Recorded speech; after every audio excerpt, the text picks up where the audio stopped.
Good day everyone, my name is Narisha Manali and I am the first reporter of the Group 6. So, number 1, Retail Marketing Strategy. Retail marketing strategy focuses on attracting customers and converting them into buyers. So, ito ang pangunahing parang kahulugan ng retail marketing sa Pilipinas. May dalawa itong layunin and ang una ay akitin ng mga potential na customer upang mapansin nila ang tindahan at ang mga produkto. Pangalawa, ang himukin silang bumili. Parang mag-convert sila, para makabili sila. Upang maging ganap na mamimili. Whether in a mall, wet market, or online. Halimbawa, ang isang tindahan ng mga damit sa SM or sa ibang mall ay naglalagay ng eye-catching display, yung parang mga mannequin, pang-akit ba, at nag-o-offer din sila ng buy one take one promo. Ang isang sari-sari store ay nagpapakita ng kanilang paninda sa harap pang-akit and friendly service. So number 2, building the store brand. Building a store brand is essential. Binibigyan din nito ang kahalagahan ng pagbuo ng isang matibay at madaling makilalang identity ng retail business. Ang store brand ay higit sa pangalan o logo. Ito ay kabuuan ng perception, reputation, and emotion na connection sa mga customer. Ang isang malakas na brand ay nagpapalakas ng customer loyalty, tiwala, at magkakaibang communication. Halimbawa, kapag iniisip ang Jollibee, ang agad nito ay masaya, pamilya, at bida ang sarap.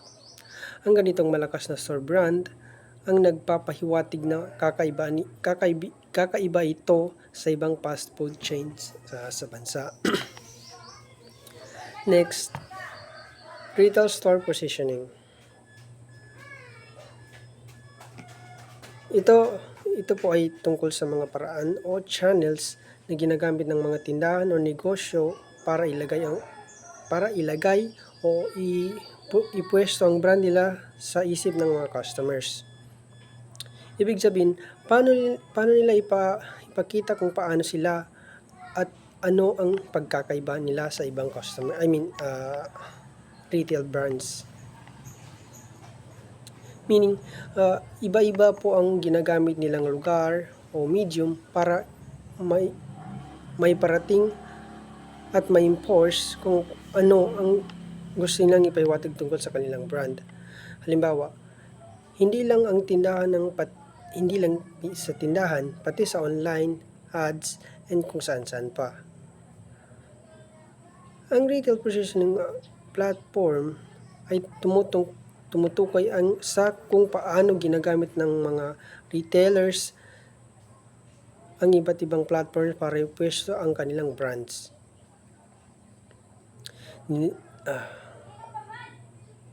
Or ginagamit ang mga tindahan ng iba't ibang channels para maging kilala at may sariling identity.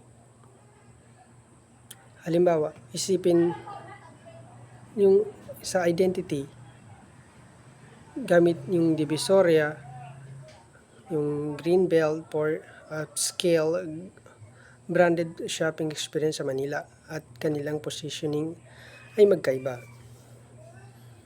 Experiential positioning. Experiential positioning focuses on the customer's overall store experience.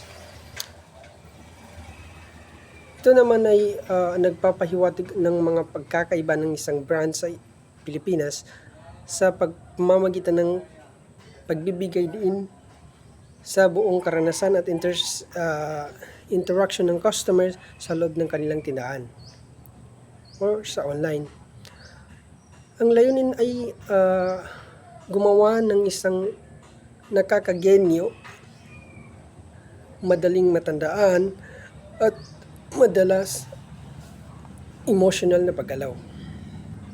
Halimbawa, sa Starbucks, kilala ito sa paglikha ng third place, isang comfortable at pwedeng magtrabaho o mag-aral na espasyo sa paggamitan ng bahay at trabaho na may distinct na ambience, music, and service na paborito ng mga Pinoy. So next part, merchandise mix positioning. Merchandise mix positioning emphasizes the store's product offerings. So, dito naman ang diskarte sa positioning na ito, ang pagpili ng kalidad, variety, and mga exclusive na mga products na ibibenta sa tindahan. Ang pangunahing nagiging pagkakaiba ng yun yung pangunahing pagkakaiba ng ibang brands. Ang natatanging kombinasyon ng mga kalakal at bumubuo ng pangunahing identity ng brand. Example, National Bookstore. Ang kanilang positioning ay batay sa kanilang extensive na range ng libro, office supplies, at school materials na kumpleto para sa pangangailangan ng mga estudyante at mga professionals. Next, attitudinal positioning. Attitudinal positioning focuses on the customer's image and the feeling it evokes. Ang diskarte naman ito ay tungkol sa paghubog ng emotional at psychological na connection sa mga customers sa mga brand. Layunin nito ay lumikha ng particular na personality ng brand or upang mayugnay sa ilang mga pahahalaga, hangarin, or mga madaming maakit na customers. Target audience. Ang example, yung bench. Nagpapahiwatig ng pagiging cool, trendy, and relevant sa youth culture na nagbibigay ng pakiramdam ng confidence at style sa mga kabataang Pilipino. And human nature. Nag-i-evoke ng pakiramdam ng pagiging natural, ethical, at environmentally conscious at umaakit sa mga customer na may saloobin and values. Next, price positioning. Price positioning centers on the store's pricing strategy. Ang price positioning ng mga product ang pangunahing pagkakaiba at isang mahalagang katangian ng identity ng isang brand. Ginagamit ng mga retailers sa Pilipinas ang yung presyo upang ipahiwatig ang kanilang mga market segment at halaga ng kanila na hinahalok. Example, yung sa Japan Home Center, nagpo-position sila ng sarili bilang mga tindahan kung saan lahat ng item ay may fixed na mababang price. Example, yung 99, ganun po.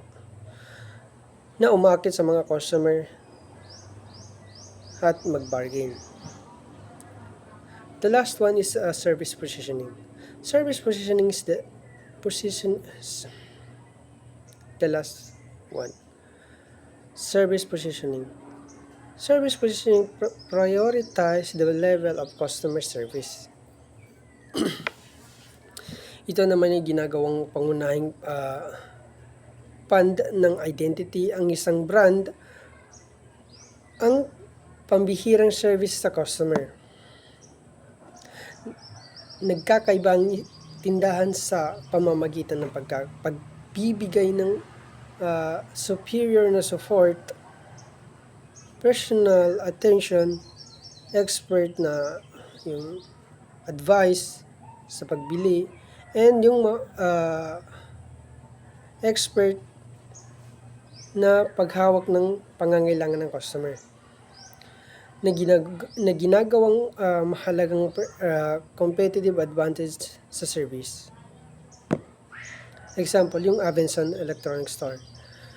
Madalas nagpo-posisyon ng sarili sa pamamagitan ng kanilang after-sales support, installation service, and knowledgeable staff handang tumulong sa mga tanong ng mga customers.